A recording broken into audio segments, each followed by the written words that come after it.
السلام علیکم ورحمۃ اللہ وبرکاتہ. ناظرین استقبال ہے فکر و خبر اسٹوڈیو میں رضوان احمد ندوی ملکی اور عالمی اہم اور خاص خبروں کے ساتھ. تو ناظرین بڑھتے ہیں خبروں کی تفصیلات کی طرف. رافیل ڈیل میں گھوٹالے کا الزام کانگریس اور راہل گاندھی کی طرف سے بارہا لگایا جاتا رہا ہے اور وہ اسے مودی سرکار کا سب سے بڑا گھوٹالہ بھی قرار دیتے رہے ہیں. لیکن گزشتہ روز امت شاہ کی تقریر کے دوران ان کی زبان ایسے پھسلی کہ انہوں نے گھوٹالوں کا تذکرہ کرتے ہوئے رافیل ڈیل کو بھی گھوٹالہ قرار دے دیا. اب یہ clip social media platform پر وائرل ہو رہی ہے اور صارفین امت شاہ کو نشانہ بنا رہے ہیں. گھوٹالہ کیا، مدھو کوڑا کاؤنٹ کیا، رافیل لڑاکو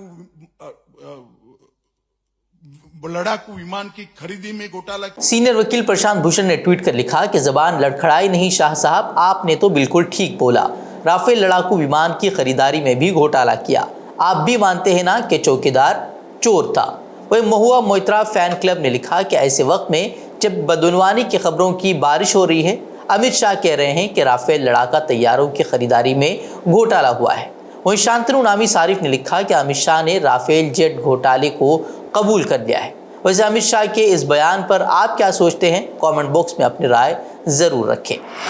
کرناٹک حکومت نے قومی تعلیمی پالیسی کو واپس لینے کا فیصلہ کیا ہے اور ایک ریاستی تعلیمی پالیسی لانے کا اعلان کیا ہے جو کہ اگلے تعلیمی سال سے نافذ کی جائے گی.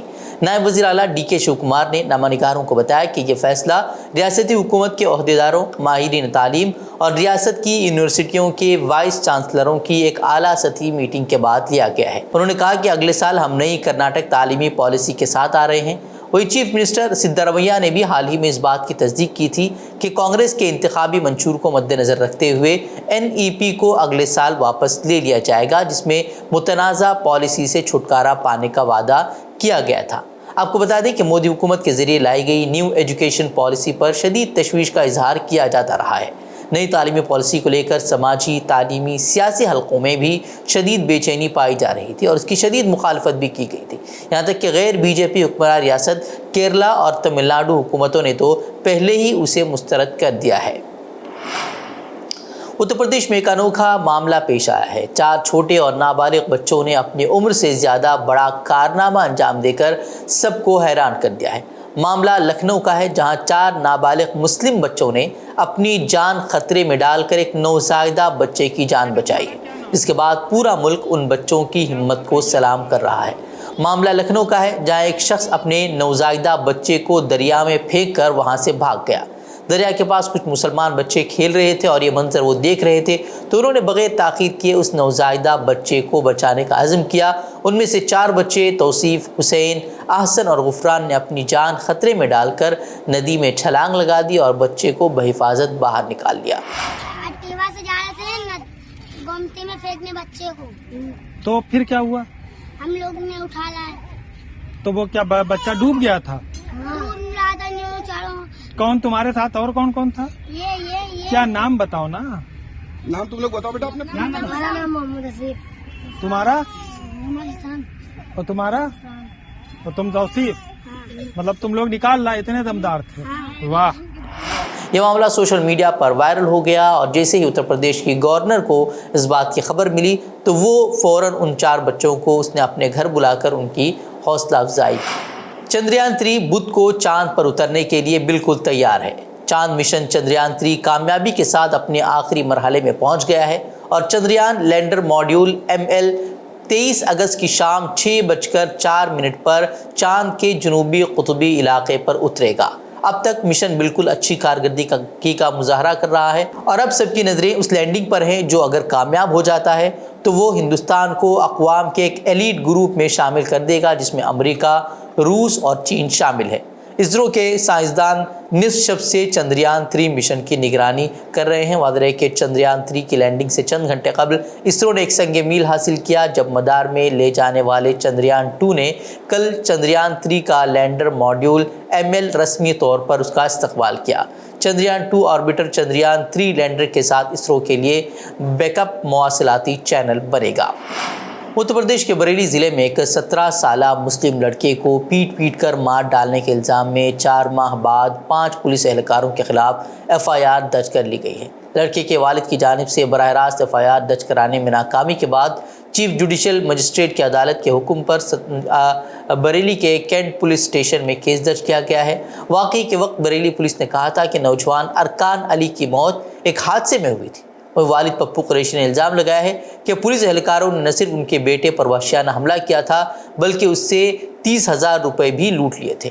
یہ واقعہ 17 اپریل کو پیش آیا تھا جب ارکان ایک گوشت فیکٹری ماریا فروزن میں اس بھینس کے لیے پیسے لینے گئے تھے جس کو انہوں نے وہاں پہنچایا تھا۔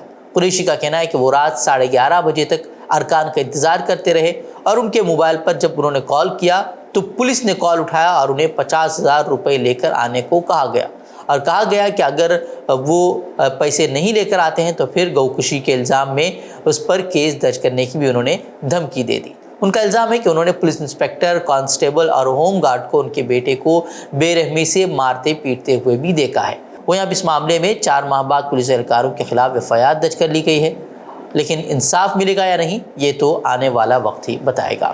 ایسے وقت میں جبکہ 5 ریاستوں میں اسی سال اسمبلی الیکشن ہونے والے ہیں اور آئندہ سال پارلیمانی الیکشن کا سامنا ہے، ملک میں بڑھتی ہوئی مہنگائی سے نمٹنا مودی سرکار کے لیے بڑا چیلنج بن کر ابھر گیا ہے۔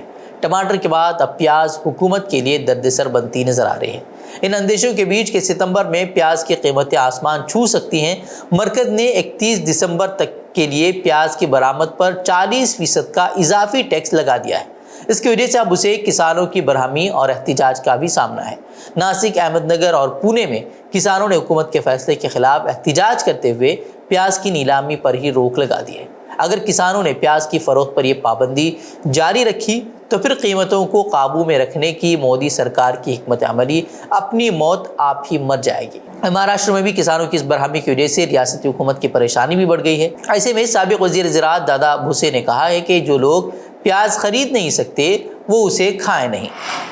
منی پور تشدد کی تحقیقات کے لیے سپریم کورٹ کی طرف سے تشکیل دی گئی جسٹس گیتا متل کمیٹی نے اپنی رپورٹ سپریم کورٹ کو سونپ دی ہے۔ جسٹس گیتا متل کی کمیٹی نے منی پور تشدد سے متعلق سپریم کورٹ میں 3 رپورٹیں پیش کی ہیں۔ سپریم کورٹ نے بتایا کہ عدالت نے اب سالیسیٹر جنرل تشار مہتا سے کہا ہے کہ وہ رپورٹ دیکھیں اور اس معاملے میں تعاون کریں۔ واضح ہے کہ منی پور تشدد کو لے کر سپریم کورٹ میں کئی عرضیات دائر کی گئی تھیں۔ ان درخواستوں پر سماعت کرتے ہوئے سپریم کورٹ نے ہائی کورٹ کی 3 سابق خواتین ججوں کی ایک کمیٹی تشکیل دی تھی۔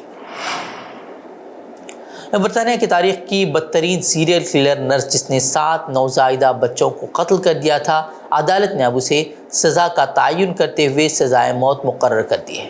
مقدمے کی سماعت کے موقع پر انتہائی جذباتی مناظر بھی دیکھنے میں آئے جس میں قتل کیے جانے والے بچوں کے والدین نے بھی عدالت کے روبرو اپنے بیانات قلم بند کروائے۔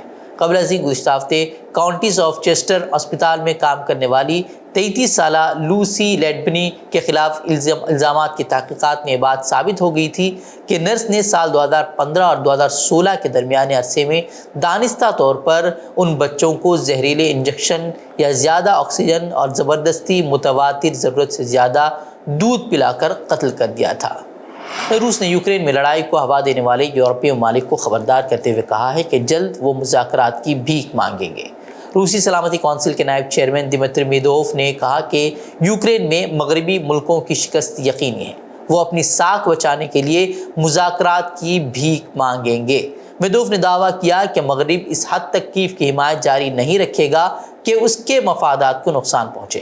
انہوں نے کہا کہ کچھ وقت تو لگے گا لیکن مغربی حکام بدل جائیں گے، ان کے اشرافیہ تھک جائیں گے اور یوکرین پر مذاکرات اور تنازع کو روک دینے کی بھیک مانگیں گے۔ میدوف نے روسی حملے کے ذریعے کیف میں حکومت کے مکمل خاتمے کی ضرورت پر زور دیتے ہوئے کہا کہ ہمارا مقصد کیف میں نازی حکومت کا مکمل خاتمہ ہے، صرف زمینوں کی آزادی اور اپنے لوگوں کا تحفظ نہیں ہے۔ تو ناظرین یہ تھی خبریں، مزید خبروں کے لیے آپ ہماری ویب سائٹ www.fikrokhbar.com کی طرف رخ کر سکتے ہیں۔ ویڈیوز کے لیے ہمارے یوٹیوب چینل کو سبسکرائب کریں۔ تو ناظرین اجازت دیں، السلام علیکم ورحمۃ اللہ وبرکاتہ۔